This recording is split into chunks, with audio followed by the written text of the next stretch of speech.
So good afternoon, Miss Flora and Miss Melanie. Today, I will present about the comparative analysis of child witness testimony. Table of contents. Chapter 1 is opening, Chapter 2 is main analysis, and Chapter 3 is closing. Child witnesses plays an important role in many judicial systems, particularly when they are primary or only witness to a crime.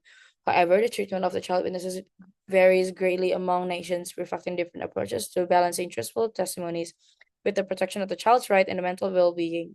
This presentation dives into the rules and procedures governing child witnesses in Indonesia, Anguilla, and Lithuania, providing a useful comparison across legal traditions and protection standards. So here are the countries that I'll be discussing. Indonesia is a civil law country, Anguilla is a common law country, and Lithuania is a civil law country. So here's a question statement.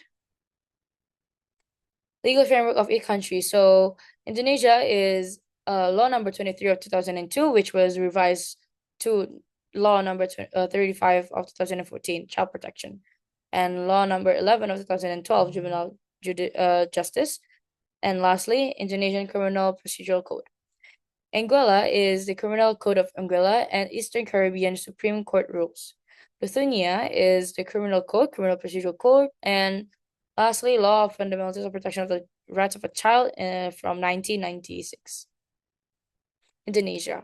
So law number 35 of 2014 was which was amended law number 23 of 2002 concerning child protections. This revised version of the law reflects the country's commitment to safeguarding the rights of and welfare of the child involved in the criminal proceedings, recognizing their vulnerability and potential psychological impact of legal process.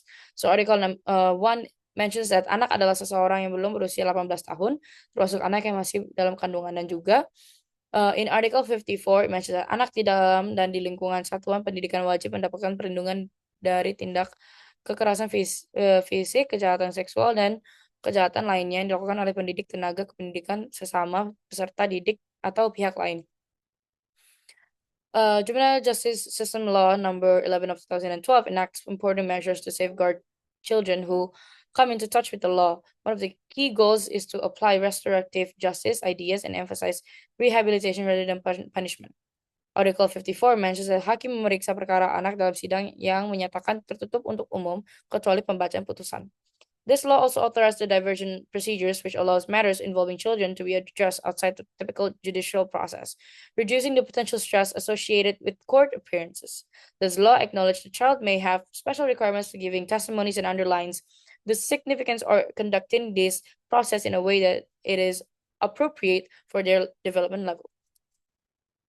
KUHAP of Article 171 specifies that individual may provide testimonies without taking an oath, including children under the age of 15 who have never been married. This means that this children cannot be sworn as a witness, rendering their statements inadmissible as formal evidence in court because of their testimonies do not carry the same weight as an adult witness. Anguilla. So the Child Justice Act of 2021 is cornerstone of Anguilla's juvenile justice system. Section 2 encapsulates one of its core concepts, which highlights the needs of putting children's best interests first. This idea is important because it recognizes children's specific vulnerabilities and necessities for a legal framework to safeguard them. Furthermore, Section 4 covers the competency of a child witness, stating that the child may testify in court, providing they grasp or substance of a question given to them. This examination assures that children's testimony is both legitimate and dependable, so maintaining in court process integrity. Section 75 of the Child Justice Act describes how children can testify in court. This section allows the different accommodations for children witnesses, acknowledge that standard trial setting can be frightening and traumatic for young people. This provision seeks to reduce trauma while encouraging accurate testimonies by creating criteria on how a child can submit evidence. Furthermore, Section 70 assures that the child have access to legal representation throughout the proceedings, which is critical for arguing their rights and giving assistance throughout the judicial process.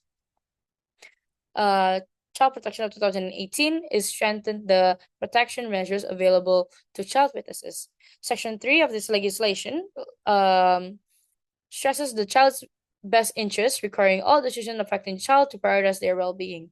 This idea is essential for building a legal framework in which children's rights are acknowledged and protected. Continue on from the last slide, the Child Protection Act also explicit restrictions governing on how children witnesses can provide testimonies. Section 106 provides extraordinary measures such as video recordings or live connections that allow children to testify without full strain and judicial settings. These techniques are especially significant because they lessen anxiety and mental suffering, making it the experience more comfortable for young witnesses. Furthermore, Section 108 authorized the live connection in criminal trials, allowing children to testify remotely if required. This flexibility is critical for ensuring that children can participate in judicial proceedings without being exposed to potential hazardous conditions. Lithuania.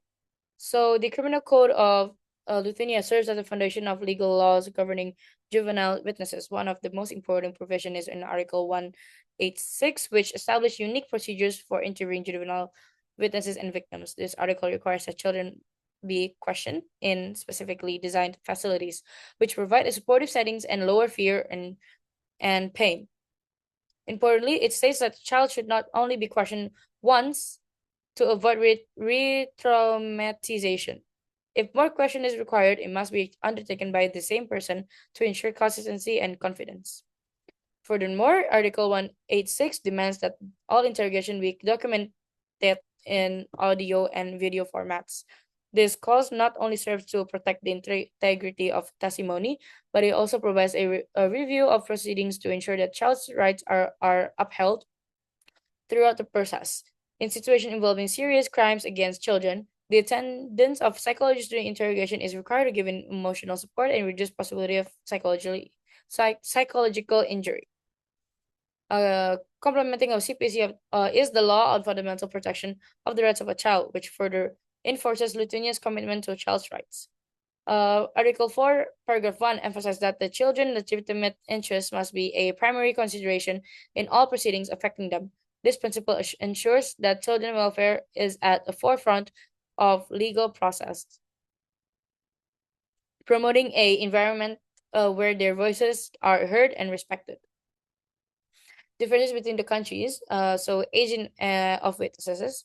So Indonesia is children under the age of 15 can be examined as witness without taking an oath, but there are distinctions in definition between different laws regarding who is qualified as a child witness. Similar to Indonesia, Anguilla's law says that children under the age of 18 can serve as witness, provided they can provide relevant information regarding the criminal cases. For Lithuania, there's no specific age limit set for summoning minors as witness. They can be questioned if they are capable of understanding the circumstances and providing relevant evidence.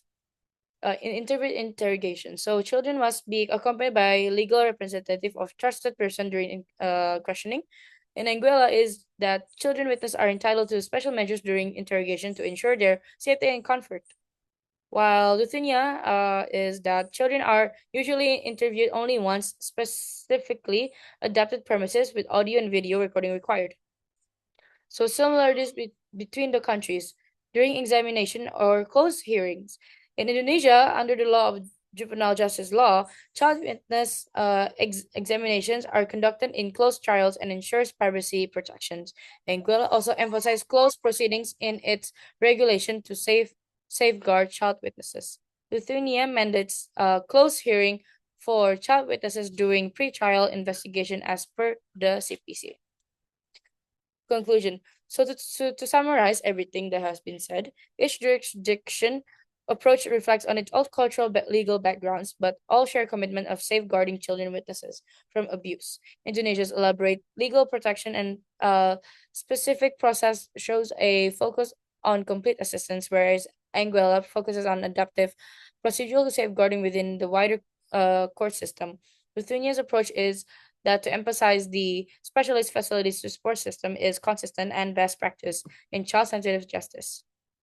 By comparing these various approaches, this research hopes to uncover the best practice that might improve child witness protection internationally and encourage legal reforms that prioritize the welfare of the rights of a child engaged in judicial procedures. So here are the suggestions where development comprehensive child-centered legislation, mandates a specialized training for legal professionals, and introduce uniform use of technology in testimonies. Here are the sources. Thank you.